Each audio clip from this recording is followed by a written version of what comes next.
Bismillahirrahmanirrahim. Assalamu alaikum, 5th class. How are you all? I hope you are safe and sound. Welcome to our online class. As you know that we have done unit number 7 MM Alam. Now it's turn to do its exercise. Look at page number 84. इस पे जो ये बना हुआ है table, ये हमने कर लिया था. ठीक है, अब हमने करना है question answer. What do you think were two of MM Alam's most outstanding qualities? ठीक है, अब इसका आंसर है, आपने बहुत प्यारा पेज जो है वो तैयार करना है. दोनों साइड्स पे लाइन लगानी है. ऊपर यूनिट नंबर 7, ठीक है, हेडिंग देनी है. फिर MM आलम लिखना है.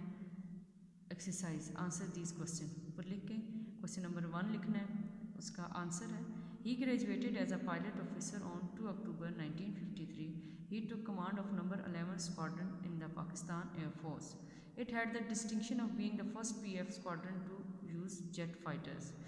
Question number इसका सेकंड है, Alam showed his feats during the Indo-Pakistan War of 1965. He brought down 9 enemy planes in less than a minute. इसमें उन्होंने हमसे क्वेश्चन पूछा है कि उनकी 2 आउटस्टैंडिंग क्वालिटीज़ बताएं. पहली तो ये कि उन्होंने ग्रेजुएशन के फ़ौरन बाद ही वो जेट फाइटर को उन्होंने यूज़ करना शुरू किया, और ये किसी भी PF स्क्वाड्रन के लिए एक बहुत बड़े एजाज़ की बात है. और सेकंड ये है कि उन्होंने 1965 जो इंडो पाकिस्तान के वार में उन्होंने एनिमीज़ के 9 प्लेन्स जो हैं वो गिरा दिए थे with in less than a minute, 1 minute से भी कम टाइम में. ठीक है, ये उनकी 2 आउटस्टैंडिंग क्वालिटीज़ हैं.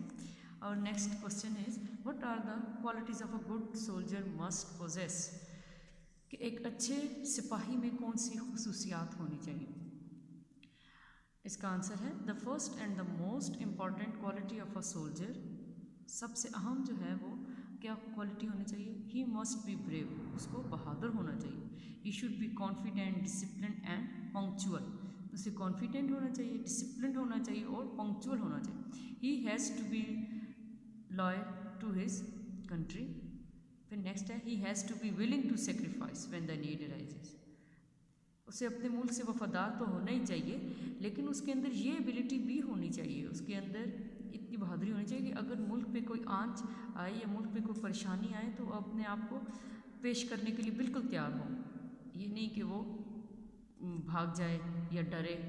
अब है लास्ट है, soldier must love his country. Soldier को अपने मुल्क से प्यार होना चाहिए. पेज नंबर 85 पे एक्सरसाइज है, इसको भी देखें. Find words in passage that have the same meaning as the following. ठीक है, इसको भी आपने अपनी नीट कॉपी पे लिखना है. ये देखें, इसके लिए उन्होंने कहा है ऐसे लफ्ज़ हैं जिनका एक ही मीनिंग है. फेमस, प्रेज्ड, वाइडली, उसका क्या होगा, एडमायर्ड.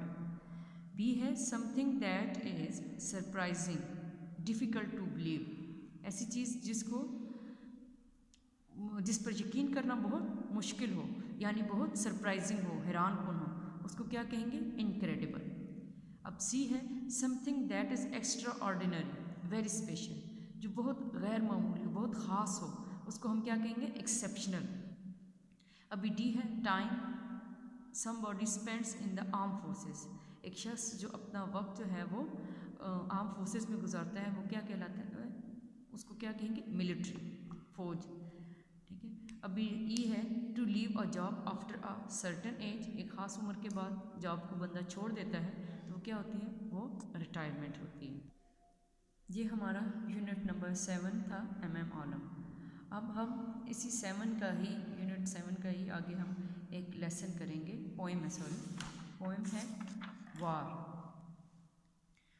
ठीक है, अभी इसको रीड आउट कर लेते हैं. Why do countries go to war, are there good wars and bad wars, is war good for somebody और एनीबॉडी.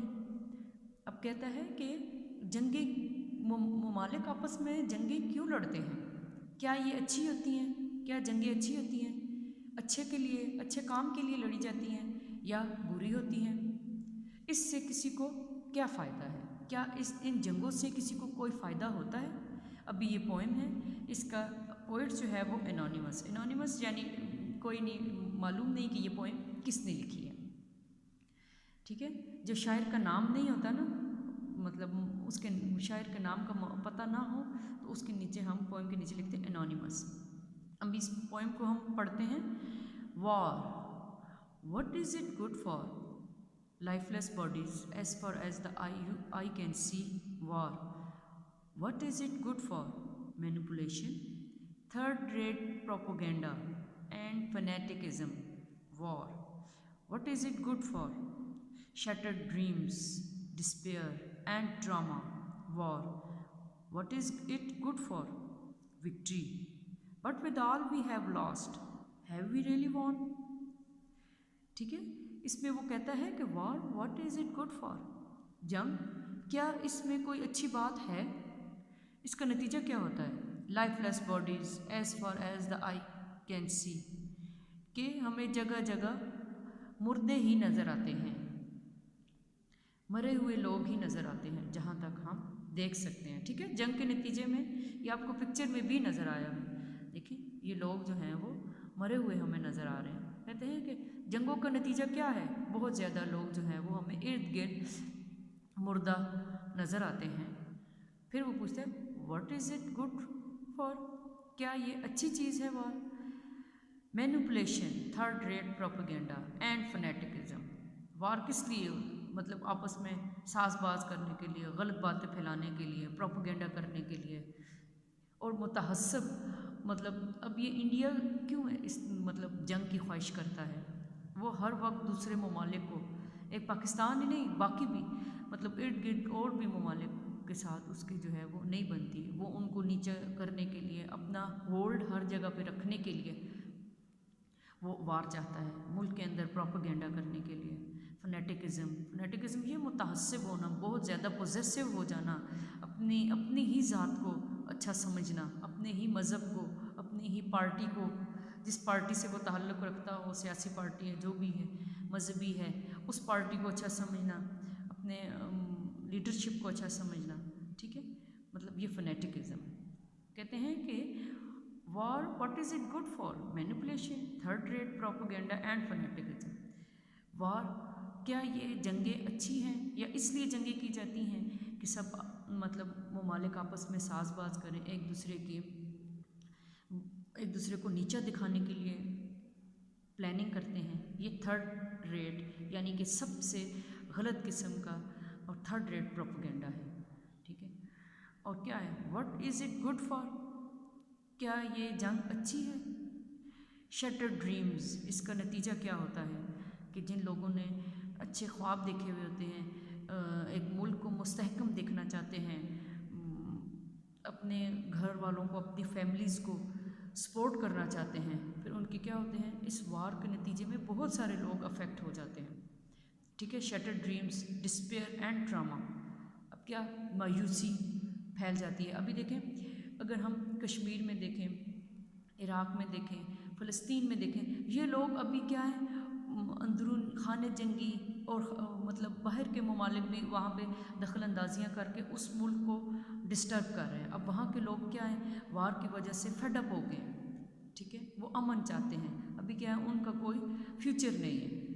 ठीक है, उनके कोई ड्रीम्स नहीं हो, वहाँ पे हर वक्त मायूसी ही मायूसी है। फिर लास्ट में फिर वो कहता है, war, what is it good for, victory. कहते हैं वार इसलिए करते हो, जंग इसलिए करते हो कि तुम दूसरों पे फतह हासिल कर लो, but with all we have lost, लेकिन सब कुछ हम खो के, गंवा के, उसको ज़ाया करके, हैव वी रियली वॉन, कि क्या हम इस तरह जीत जाएंगे, क्या हमने वो जंग जीत ली है।